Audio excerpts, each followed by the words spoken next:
my name's Courtney with Global Canine Protection Services. Today we're going to talk a little bit about the American Canine Good Citizen Test. We're going to be conducting it once a month. Next time is going to be May 19th. Come out and join us. All breeds are welcome to test. Some of the benefits of the Canine Good Citizen Test is to evaluate your dog. Man's best friend should be a great member of the community, household, to people as well as other dogs. All breeds and ages of dogs are accepted for the CGC as long as they're up to date on their vaccines.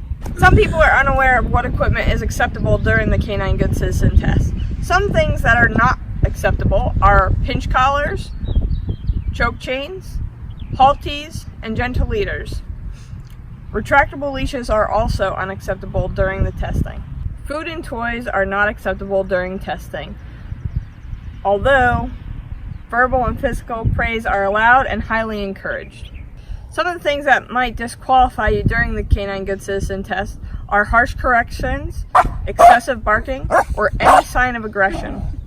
Also, trying to eliminate or potty during any of the exercises being tested. If you are disqualified from one of the tests, you could be allowed to test at the end of the day. If you fail 2 or more of the testing, you will be told on what to work on with yourself or your dog and encouraged to come back and test again. One of the first tests in the AKC Canine Good Citizen is accepting a friendly stranger. This test demonstrates the dog will allow a friendly stranger to approach it and speak to the handler in a natural, everyday situation. The dog may not jump on or rush to the evaluator to initiate contact. The dog may not lunge forward to greet the evaluator. The dog should be under control throughout the exercise. Second test is sitting politely for petting.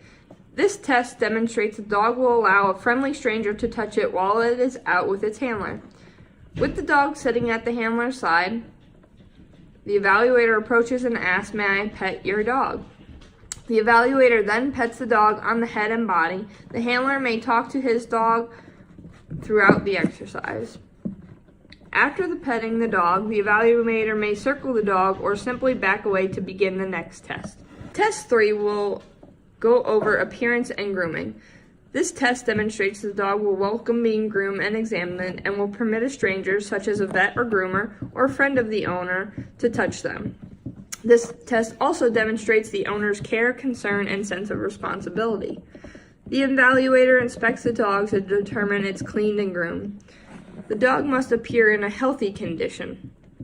The handler should supply the comb or brush that is commonly used to brush the dog.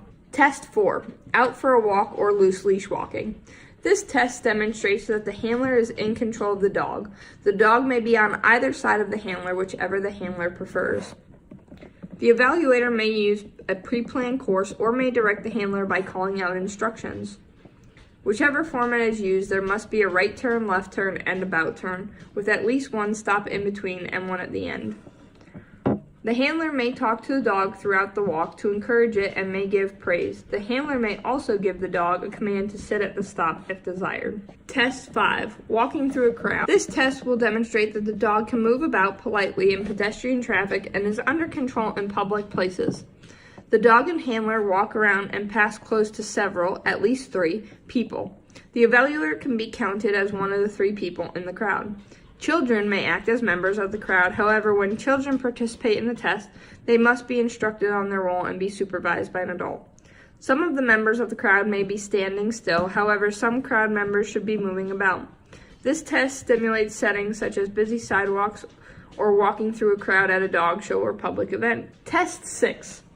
Sit and down on command and staying in place. This test demonstrates that the dog has training and will respond to the handler's command to sit and down and will remain in the place commanded by the handler. For the stay in place test, the handler may choose to leave the dog in a sit or down position. The handler may not use excessive force to put the dog in either position, but may touch the dog to offer gentle guidance. Test 7. With the dog still on the 20-foot line from test 6, the handler will walk 10 feet from the dog, turn and face the dog, and will call the dog.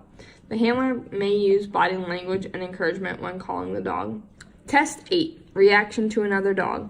This test demonstrates that the dog can behave politely around other dogs, Two handlers and their dogs approach each other from a distance of about 15 feet. The dog should show no more than a casual interest in the distraction dog.